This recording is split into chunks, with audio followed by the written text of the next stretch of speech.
মুআজ্জিজ সদরে মোহতারাম দিগার ইমানদার দিনদার মুসলিয়ানি কেরাম, আসসালামু আলাইকুম রহমতুল্লাহ। মহান মালিক রব্বুল আলামিনের দরবারে অগণিত অসংখ্য শুকর।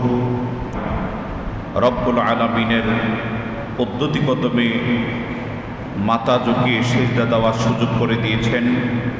সেই মহান মালিক রব্বুল আলামিনের দরবারে একবার জবান খুলে উচ্চ আওয়াজে বলি আলহামদুলিল্লাহ। আলোচ্য বিষয় হচ্ছে জিকিরের সম্পর্কে আলোচনা, আল্লাহ পাকের জিকির সম্পর্কে মুক্তাসার আলোচনা এবং জিকিরের ফজিলত সম্পর্কে আলোচনা। আল্লাহ পবিত্র কোরআনুল কারিমে ফরমান, বিসমিল্লাহির রহমানির রহিম, ইয়া আইয়ুহাল্লাযীনা আমানু যকুরুল্লাহা যিকরান কাসীরা ওয়াসাব্বিহু বুকরাতাও ওয়া আশীলা। আল্লাহ বলতেছেন, হে ঈমানদারগণ, তোমরা অধিক পরিমাণ আল্লাহর জিকির করো। হে ঈমানদারগণ, তোমরা অধিক পরিমাণ আল্লাহর জিকির করো এবং সকাল সন্ধ্যায় ওয়াসাব্বিহু বুকরাতাও ওয়া আশীলা, সকাল সন্ধ্যায় তার পবিত্রতার ঘোষণা দাও, বর্ণনা করো। আল্লাহ প্রথমে বলেছেন, হে ঈমানদারেরা, তোমরা বেশি বেশি আল্লাহর জিকির করো, যিকরান কাসীরা, বেশি বেশি আল্লাহর জিকির করো, অধিক পরিমাণ জিকির করো। এমনভাবে জিকির করবা, জিকির করতে করতে করতে করতে জিকির করনেওয়ালাকে যেন তোমাকে পাগল বলে।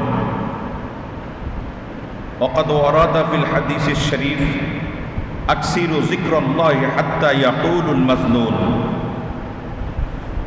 তোমরা অধিক পরিমাণ আল্লাহর জিকির করো, জিকির করতে করতে লোকেরা যাতে তোমারে পাগল বলে। তুমি জিকির করতে থাকো, পৃথিবীতে কে কি তোমাকে বললো, কে কি দেখলো, এটা তোমার দেখার বিষয় না। তুমি জিকির করতে থাকো, কারণ শয়তান যখন মানুষ অপরাধ করে, গুনাহ করে, তখন তার কালবের ভিতরে একটা দাগ পড়ে যায়। শয়তানের আসওয়াসার কারণে কালবের ভিতরে কাল বিনষ্ট হয়, কালের ভিতরে কালো আবরণ করে। হুজুর এই কোডে একটু কমান যায় না? পারেননি না? পারেননি? আমি জিজ্ঞেস পারেননি, না পারলে উল্টা লাভ না, ইকুটা বেশি। প্রিয় হাজিরিন, শয়তান তখন আমাদের কালবের উপর যখন কালো আবরণ করে বসে, তখন আমার কাছে নামাজ ভালো লাগে না, রোজা ভালো লাগে না, হজ ভালো লাগে না, জাকাত ভালো লাগে না, দুরূদ ভালো লাগে না, জিকির ভালো লাগে না, এক কথায় ভালো কাজ আমার কাছে ভালো লাগবে না। আমাদের এই কালবে যে ময়লা পড়েছে, শয়তানে আমাদের কালবাকে বিনষ্ট করে দিয়েছে। এই কালবের ময়লা দূর করার জন্য এবং কাল থেকে শয়তানকে দূর করার জন্য, এই আসওয়াসা থেকে নিজেকে হেফাজত করার জন্য একমাত্র রাস্তা হচ্ছে আল্লাহ পাকের জিকির। যখন বান্দা জিকির থেকে দূরে থাকে, জিকির করবে না, তখন তার কালবের ভিতরে শয়তান বসে থাকবে। তার কালবের উপর তো শয়তানের আসওয়াসায় কালটাও ময়লা হইয়া যায়। যখন বান্দা জিকির শুরু করে দেয়, তখন ওই বান্দার কালব থেকে শয়তান দূর হইয়া যায়, শয়তান আর সেই জায়গায় থাকতে পারে নাই। এই কারণে কোথাও বিপদ আপদ যে কোনো জায়গায় এবং শত্রুর মোকাবেলা, আল্লাহ রসুল বলেছেন যে আমি তোমাদেরকে এমন কি আমলের কথা বলবো যেটা তোমাদের প্রভুর দরবারে শ্রেষ্ঠ মর্যাদাবান হবা, আমলের দিকে তোমাদের কাছে শ্রেষ্ঠত্ব মর্যাদাবান করে নিয়ে যাবে। সবচেয়ে প্রভুর দরবারে তোমরা শ্রেষ্ঠত্ব অর্জন করতে পারবা এবং কি তোমাদের অধিক পরিমাণ স্বর্ণ অলঙ্কার দানের চেয়ে উত্তম হবে। তোমরা স্বর্ণ অলঙ্কার যে আল্লাহ রাস্তায় দান করবা, এটার চেয়ে উত্তম হবে। শুধু তা নয়, তোমাদের শত্রুর মোকাবেলা তোমাদের বিজয় চিনিয়ে আনতে পারবে। শুধু তা নয়, তোমরা তোমাদের নিজের শির, নিজের গলা কাটার চেয়ে, শত্রুর মোকাবেলা নিজেরকে বিসর্জন দেওয়ার চেয়ে, নিজের শির দেওয়ার চেয়ে আরো অধিক উত্তম রাস্তা আছে, আমি কি সেটা তোমাদেরকে বলবো? সাহাবে একরাম বললেন, জি হুজুর, এটা আমাদেরকে অবশ্যই অবগত করাবেন। আল্লাহ রসুল বললেন, সেটা হলো আল্লাহ পাকের জিকির। জোরে কোন সুবহানাল্লাহ। সেটা হচ্ছে আল্লাহ পাকের জিকির। বেশিরভাগে তোমরা জিক্রুল আকবার, তোমরা আল্লাহর জিকির করো, এটা শ্রেষ্ঠ জিকির। লা ইলাহা ইল্লাল্লাহ, লা ইলাহা ইল্লাল্লাহ, লা ইলাহা ইল্লাল্লাহ শেষ করাটাই মুহাম্মাদুর রাসূলুল্লাহ সাল্লাল্লাহু আলাইহি ওয়াসাল্লাম। এই জিকির তো আমরা কি বুঝলাম, যে আমাদের শত্রুর মোকাবেলায় নিজেকে বিজয়ী করতে হলে নিজের শির দেওয়ার চেয়ে আরো উত্তম হবে। নিজের আমাদিগকে আমলের মধ্যে শ্রেষ্ঠত্ব এবং মাবুদের দরবারে আমাদেরকে পবিত্রতা অর্জন করার সর্ব অবস্থা একটা রাস্তা হচ্ছে। এবং স্বর্ণ অলংকার দানের চেয়ে উত্তম পথ হলো আল্লাহ পাকের জিকির। জোরে বলেন সুবহানাল্লাহ। আল্লাহুম্মা সাল্লি মাওলানা মুহাম্মদ ওয়া আলা আলিহি সাইয়্যিদিনা মাওলানা ওয়া আলা আলিহি সাইয়্যিদিনা মাওলানা। দয়া করো দয়াল আল্লাহ, নসিব করো মদিনায়, নবীজিকে না দেখাইয়া কবর দেশে নিও না। আল্লাহুম্মা সাল্লি মাওলানা মুহাম্মদ ওয়া আলা আলিহি সাইয়্যিদিনা মাওলানা। আল্লাহ পাকের পেয়ারা হাবিব ফরমান, যখন বান্দা আমার জিকির শুরু করে দেয়, নিরালে নিবৃত্তে যখন জিকির করে আল্লাহ আল্লাহ আল্লাহ বলে, ফাযকুরুনি আযকুরুকুম ওয়াশকুরুনি ওয়ালা তাকফুরুন, তোমরা আমাকে স্মরণ করো, আমিও তোমাদেরকে স্মরণ করব। যখন তোমরা অন্তরে অন্তরে জিকির শুরু করো আল্লাহ আল্লাহ আল্লাহ, আমি আল্লাহ ওই বান্দাকে স্মরণ করি, আমার বান্দা কি চায়, কেন ডাকছে। আমার বান্দা যখন জোরে জোরে উচ্চ আওয়াজে যখন শুরু করে আল্লাহ আল্লাহ, আমি আমার বান্দার উচ্চ আওয়াজে ডাকতে থাকি, আমার বান্দার কি সমস্যা, কেন আমার বান্দা ডাকে। আমার বান্দা যখন মজলিস আকারে মাহফিল আকারে আমারে ডাকে, আমারে ডাকা শুরু করে দেয়, ওই টাইমে আমি আমার ফেরেশতাদেরকে নিয়ে মজলিস করে ওই বান্দাদেরকে ডাকতে থাকি। জোরে কোন সুবহানাল্লাহ।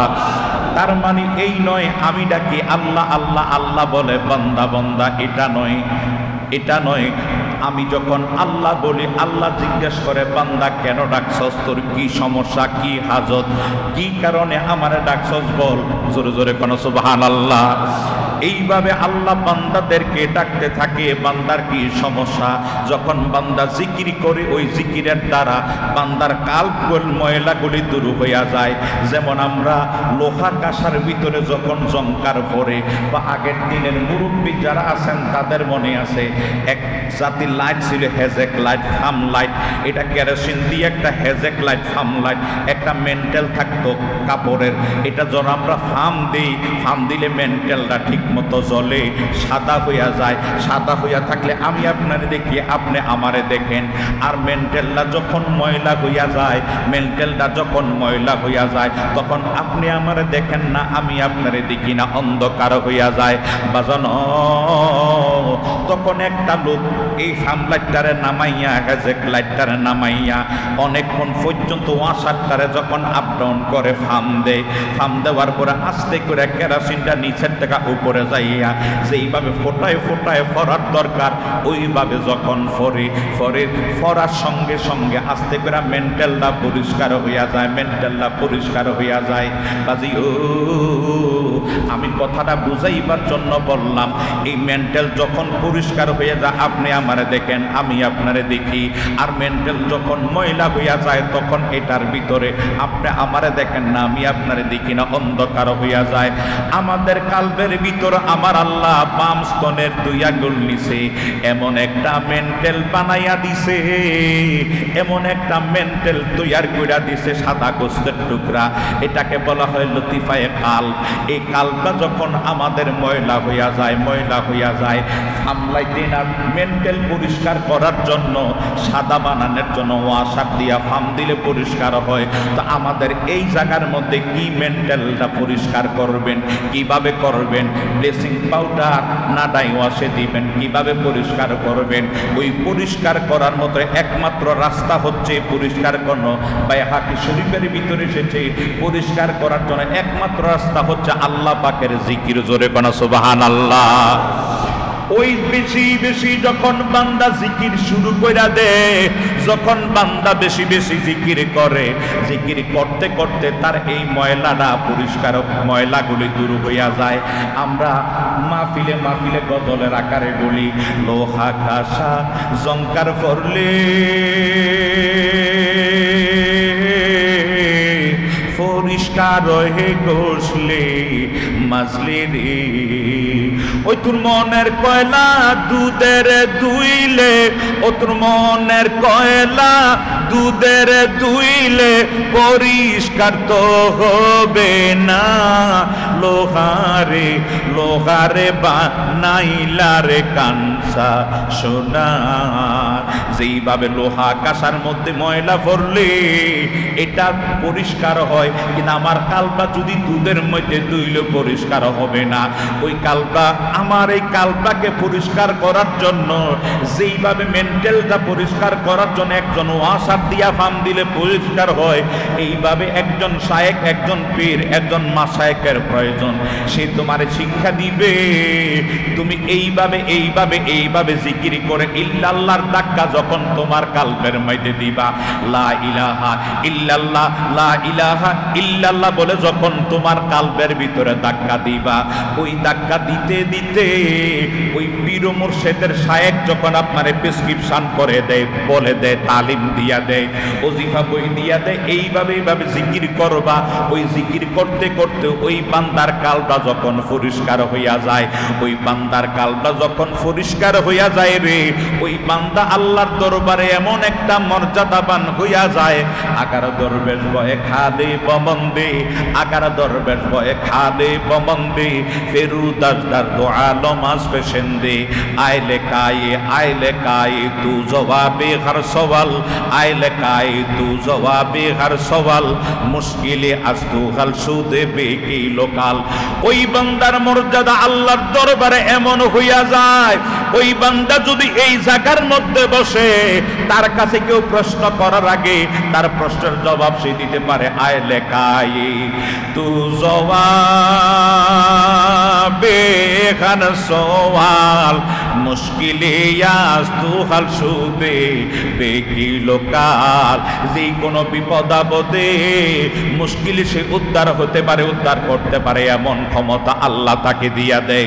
এবং কি এক টাইমে ওই ব্যক্তি এই মুহূর্তে আছে এই জায়গায়, আবদাল মানি বদল হওয়া, আবদাল মানি বদল হওয়া। বান্দা জিকির করতে করতে করতে করতে করতে করতে আল্লাহর এত নিকটবর্তী হইয়া যায়। নিকটবর্তী হইয়া গেলে ওই বান্দা সাধারণ বান্দা থাকে না, ওই বান্দা আবদাল হইয়া যায়। আবদাল মানি বদল হওয়া। বডিটা এখন আছে এই পানুয়া মসজিদে, এখন আবার এই মুহূর্তে একে টাইমে আছে ঢাকাতে, একে টাইমে আছে মক্কায়, একে টাইমে আছে মদিনায়। এই হলো আবদাল। আবদাল মানি এক একটা বান্দা একে টাইমে পৃথিবীর 40টা জায়গায় থাকতে পারে।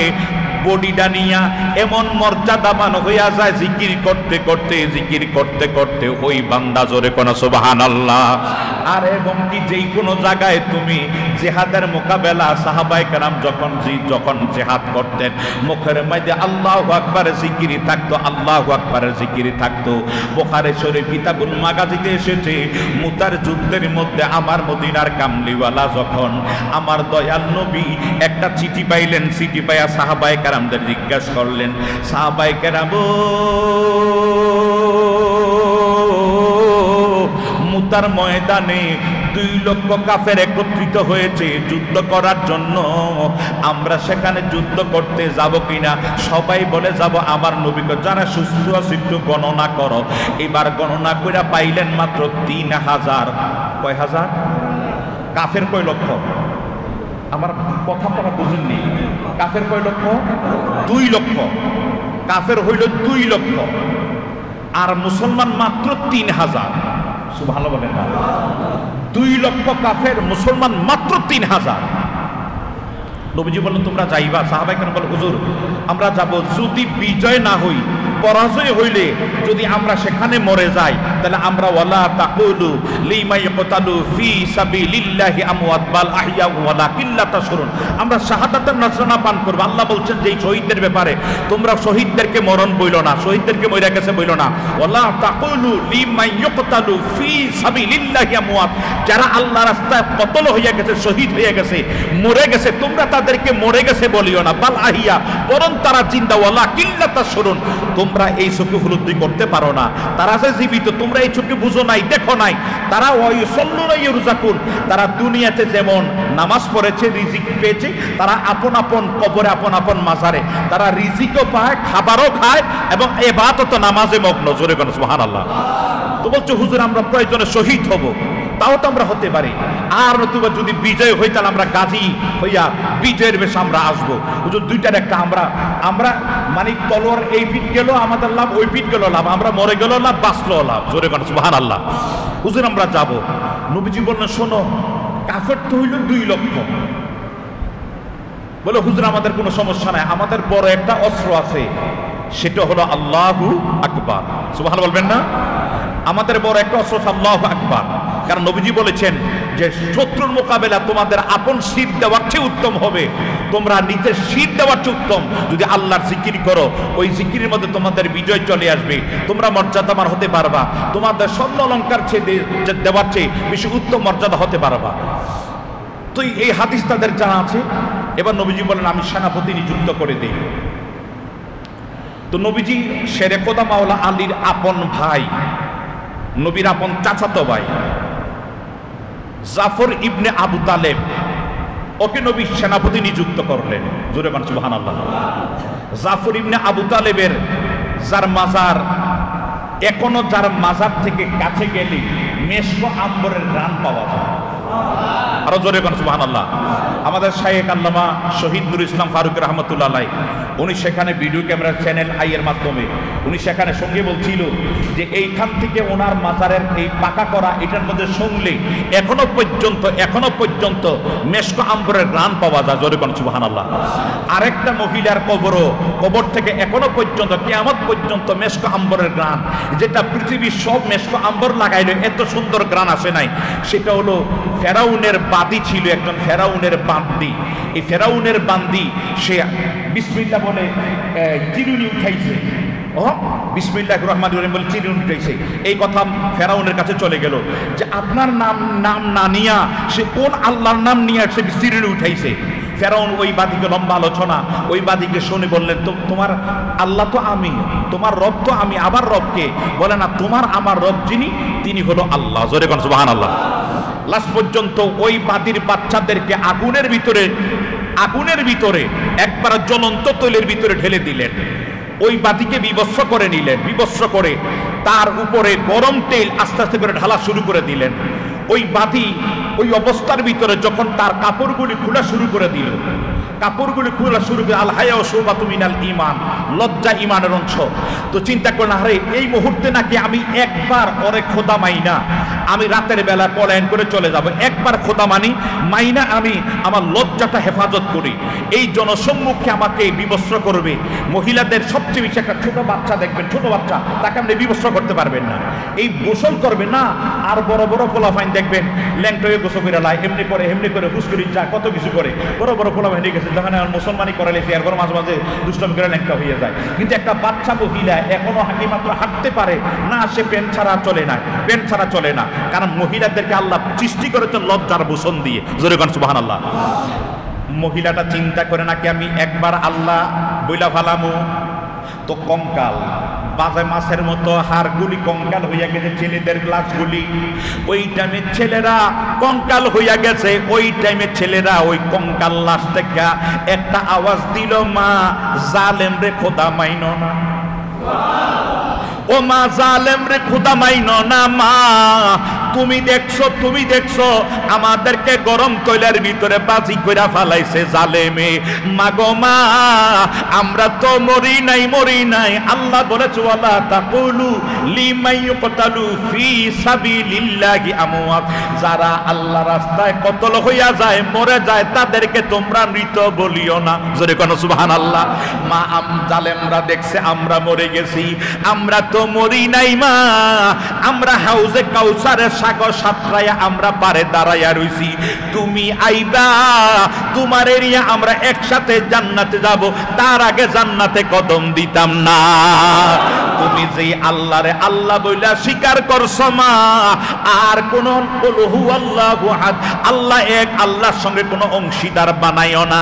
ওই টাইমে ফেরাউনের স্ত্রীবাদী বলে জীবন দিতে পারি, জান দিতে পারি, ইজ্জত দিতে পারি, সব আমার মালিকের জন্য দিতে পারি। জালেম রে আমারে যেইভাবে খুশি ওইভাবে মারো, আপত্তি নাই। জোরে কোন সুবহানাল্লাহ। আইজো ওই বাদী ফেরাউনের স্ত্রী, ফেরাউনের বান্দি, ওই তার কবর থেকে আইজো মেশকো আম্বরের গ্রান আসে, যেই মেশকো আম্বরের গ্রানটা পৃথিবীর অন্য কোন গ্রানের সমস্ত গ্রানগুলি একত্রিত করলো, ওটার গ্রানের মতো লাগে না। জোরে কোন সুবহানাল্লাহ। আল্লাহ রাস্তায় জীবন দিলে এত মর্যাদা। জোরে কোন মারহাবা। তো বলছিলাম জাফর ইবনে আবু তালেবের ছেলে খোদা মাওলা আলী রাদিয়াল্লাহু তাআলা আনহুর ভাই বললেন, হুজুর আমি যাব। বলে তুমি সেনাপতি? বলে ঠিক আছে ইনশাআল্লাহ। বলে শোনো, তুমি একবার যুদ্ধ করতে করতে তুমি এক সময় শহীদ হইয়া যাইবা। জোরে কোন সুবহানাল্লাহ। না, প্রথম সেনাপতি বানাইছিলেন নবীজির পালক পুত্র যায়েদ ইবনে হারেসাকে। উনি বললেন হুজুর আমি আলহামদুলিল্লাহ। দ্বিতীয় সেনাপতি জাফর ইবনে আবু তালেব, দ্বিতীয় সেনাপতি। বলে হুজুর ঠিক আছে আমরা। বলে হুজুর দ্বিতীয় সেনাপতি বানানোর মানে কি? প্রথম সেনাপতি তো আছেই। বলে এক টাইমে দেখবা আমার প্রথম সেনাপতি শহীদ হইয়া যাইবে। সুবহানাল্লাহ বলেন। যুদ্ধ রয়েছে কোন জায়গায়? নবীজি এখনই বলতে প্রথম সেনাপতি শহীদ হয়ে যাইব। শহীদ হয়ে যাওয়ার পরে দ্বিতীয় সেনাপতি তোমরা বানায় আমি এখনই নিযুক্ত করে দিলাম। আমার চাচাতো ভাই জাফর ইবনে আবু তালেব, ওকে আমি দ্বিতীয় সেনাপতি বানাই দিলাম। দ্বিতীয় সেনাপতি বানানোর পরে ও বলে আলহামদুলিল্লাহ হুজুর আমি দ্বিতীয় সেনাপতি। নবীজি বললেন তৃতীয় সেনাপতি আমি এখনই বানাই দেই। হযরত আব্দুল্লাহ ইবনে রাওহা রাদিয়াল্লাহু তাআলা আনহুকে আমি তৃতীয় সেনাপতি বানাই দিলাম। জাফর ইবনে আবু তালেব শুকরিয়াতান বলেন আলহামদুলিল্লাহ, বুঝা গেল আমি শহীদ হইয়া যাবো। জোরে বলেন সুবহানাল্লাহ। কারণ তৃতীয় সেনাপতি যখন বানাইছে বুঝা গেল আমি শহীদ হয়ে যাবো। নবীজি বললেন হ্যাঁ তুমি শহীদ হইয়া যাইবা। তৃতীয় সেনাপতির পরে নবীজি বললেন চতুর্থ সেনাপতি আমি আর বানাইলাম না, তোমরা চতুর্থ সেনাপতি বানাই নিয়ে। এতে বোঝা গেল তৃতীয় সেনাপতিও শহীদ হয়ে যাবে। প্রথম সেনাপতি শহীদ হওয়ার পরে তোমরা দ্বিতীয় জন তলোয়ার ধরবা। দ্বিতীয় জন জাফর ইবনে আবু তালেব তলোয়ার ধরবা। জাফর ইবনে আবু তালেব তলোয়ার ধরার পরে দ্বিতীয় সেনাপতি শহীদ হয়ে যাব। তৃতীয় সেনাপতি হচ্ছে আব্দুল ইবনে রাওহা তলোয়ার ধরবা। তৃতীয় সেনাপতি আব্দুল ইবনে রাওহা শহীদ হওয়ার পরে আমি আর সেনাপতি বানাইলাম না, তোমরা ওই অবস্থার ভিতরে মুতার ময়দানে তোমরা নিজে থেকে একজন সেনাপতি বানাইয়া নিও। তারা বলে ঠিক আছে হুজুর আমরা একজন সেনাপতি বানাই নেব।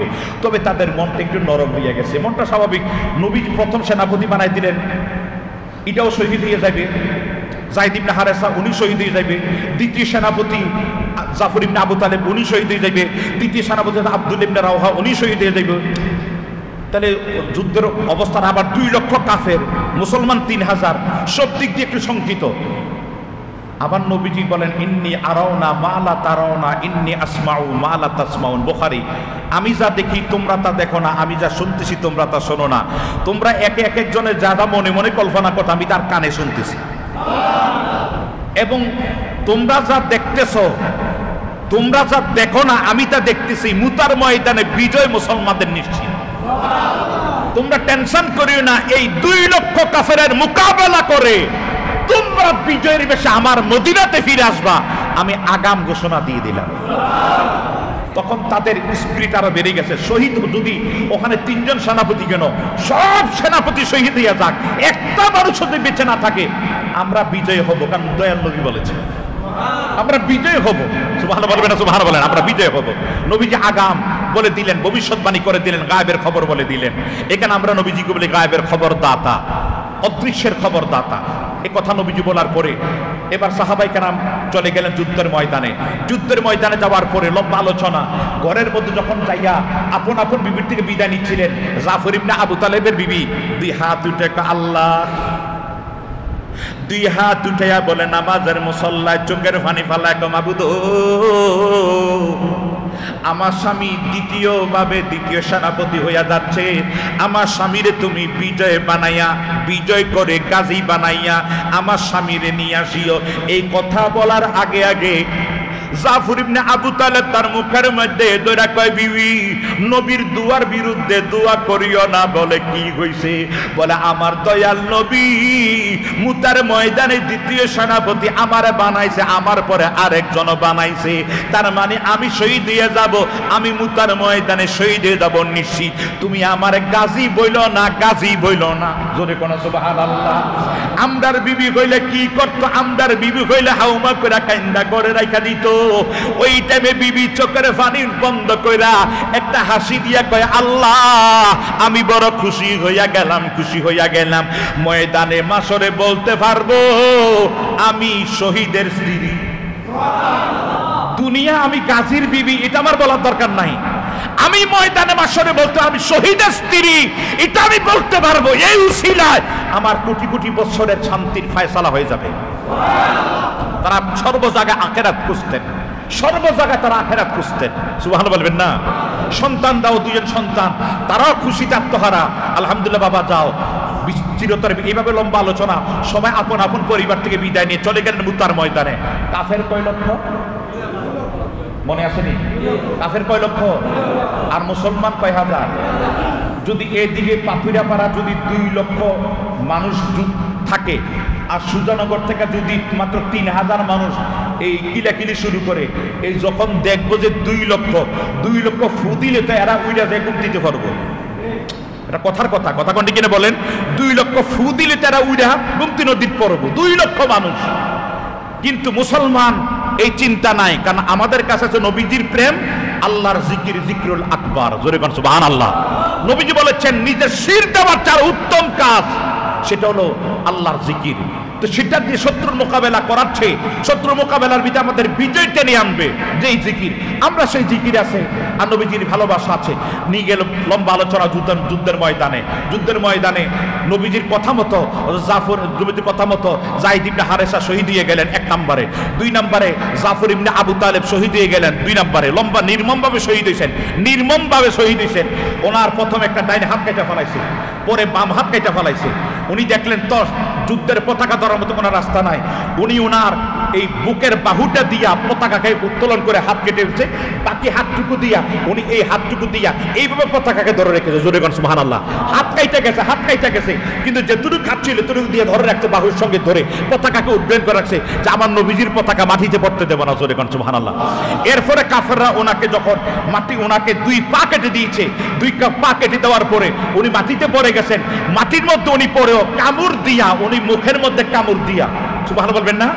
মুখে কামড় দিয়ে পতাকা ধরে রাখছে, সমস্ত মুখের দাঁতগুলি পড়ে গেছে।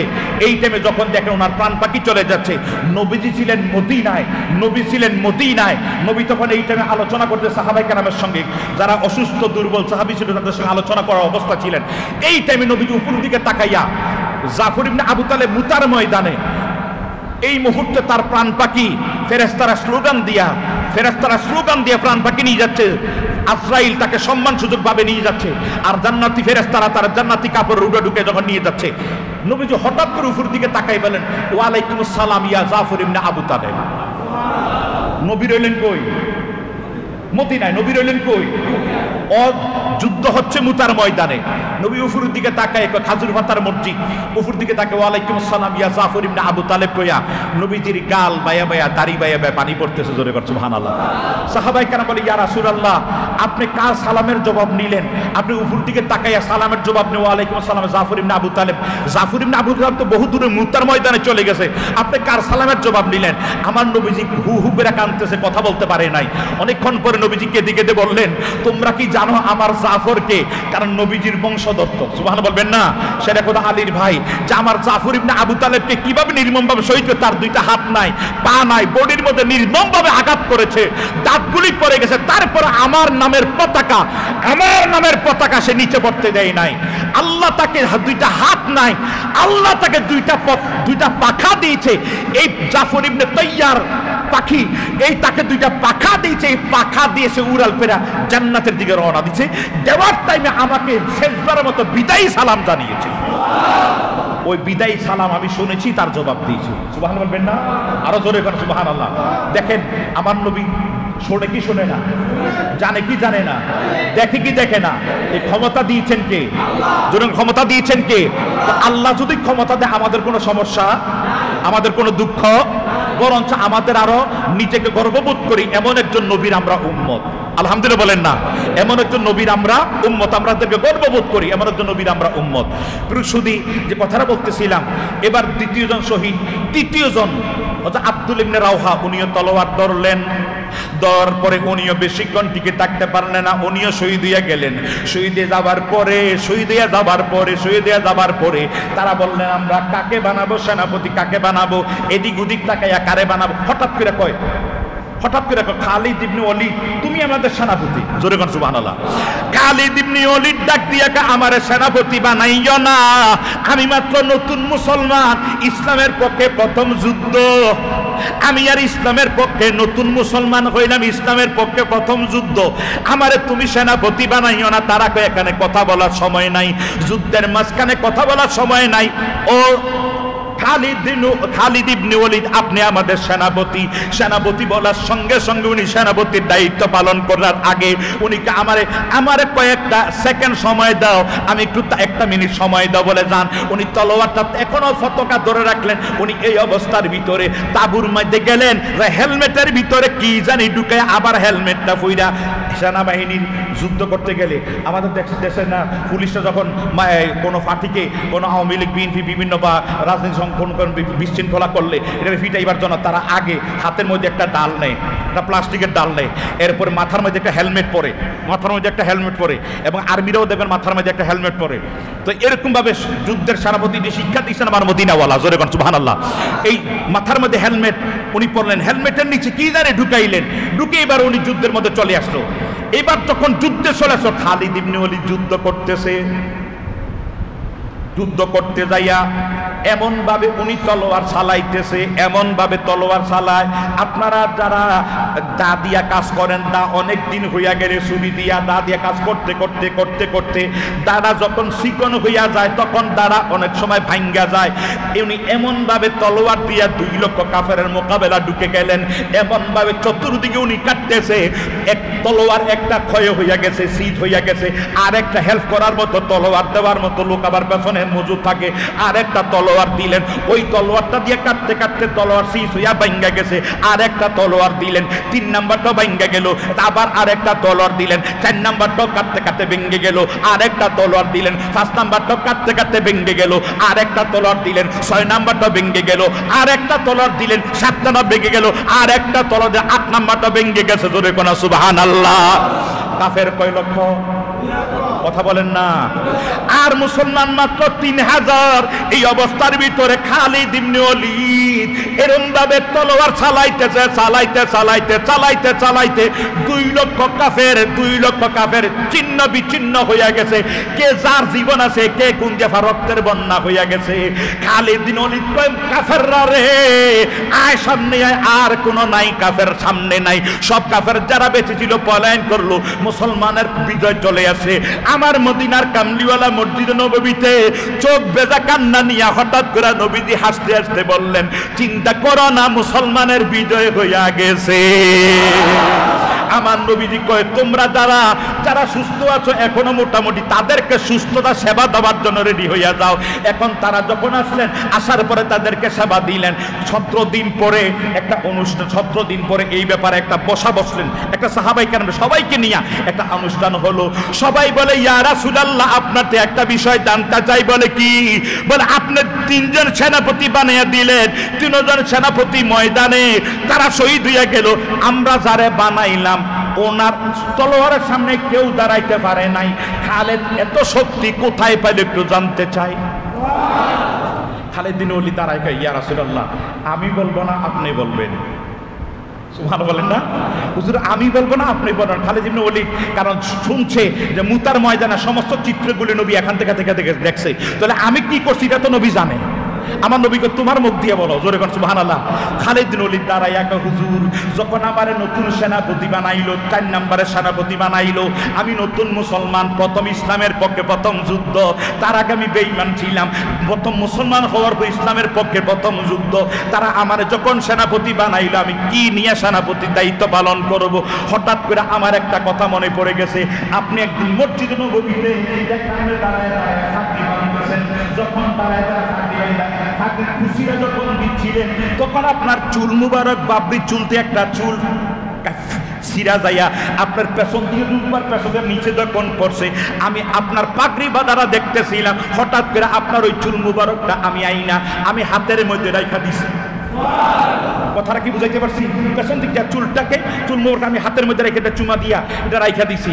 হুজুর এরপর আমি চিন্তা করলাম এটা কোথায় রাখবো, তো আমি এটাকে কোথায় রাখবো, এটা মর্যাদা কোন জায়গায়, তো আমি আমার টুপিটাকে সেলাই, টুপিটার মধ্যে আপনার চুল মুবারক সেলাই করে রাইখা দিছি। আমি এইটা দিয়ে আমি নামাজ পড়তাম। তো যুদ্ধের ময়দানে ওই টুপিটা আমি রেখে গেছি আর হেলমেট পরে গেছি। যখন আমাকে তারা যুদ্ধের সেনাপতির দায়িত্ব 4র্থ নম্বরে বানাইলো, আমি চিন্তা করলাম আরে মুসলমান আমার কাছে কিছু ফুজি নাই, তবে হ্যাঁ একটা ফুজি আছে, দয়াল নবীর চুল মোবারক। আমি তাড়াতাড়ি ওই টুপিটা পরে, চুলটা সুদ্ধা টুপি মোবারকটা পরলাম, পরে তারপরে হেলমেটটা পরলাম। হুজুর আমার মুখে ছিল আল্লাহু আকবার, আপনি বলেছেন আল্লাহু আকবার বলে শত্রুর সামনে দাঁড়াইতে পারবে না।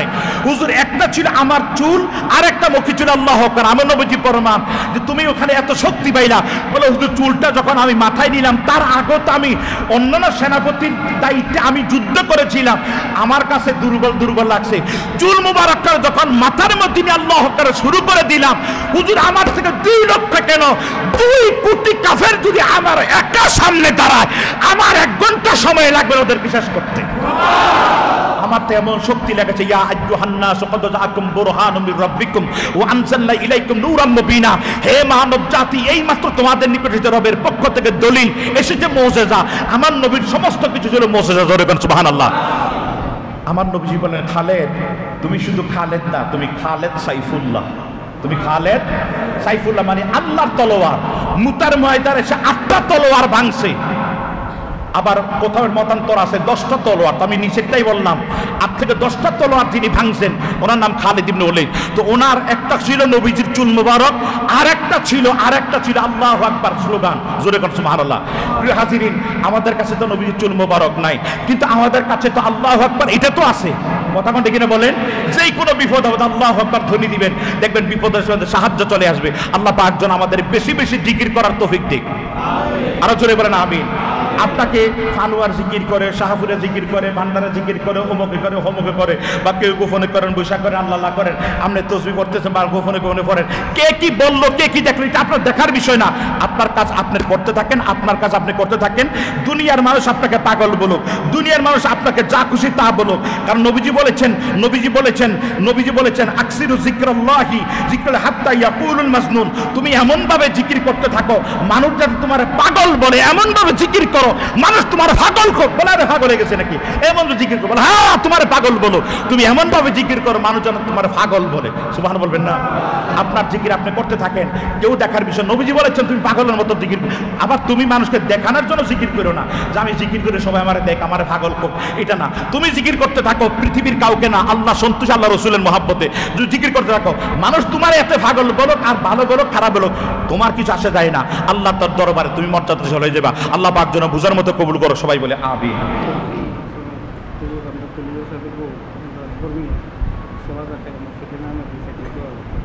আলহামদুলিল্লাহ। আমাদের হ্যাঁ বুঝছি, আমাদের এই মসজিদের আমার একটা আস্থাভাজন প্রিয়জন মানুষ ছিলেন জনাব মকবুল খলিফা মহোদয় সাহেব, জান্নাতুল আল্লাহ পাক জান্নাতুল আল্লাহ দরজা নসিব করুক, বলেন আমিন। ওনার স্ত্রী, ওনার দুজন স্ত্রীর ভিতরে একজন যিনি চলে গেছেন ওনার স্ত্রীর পক্ষে থেকে, ওনার স্ত্রীর পক্ষে থেকে উনি চলে গেছেন, কিছুদিন আগে ইন্তেকাল হয়ে গেছেন। তো ওনার আওলাদরা ওনার স্ত্রীর পক্ষ থেকে এই মসজিদের জন্য 6,000 টাকা দিয়েছেন। সবাই বলি মারহাবা, ঠিক আছে না?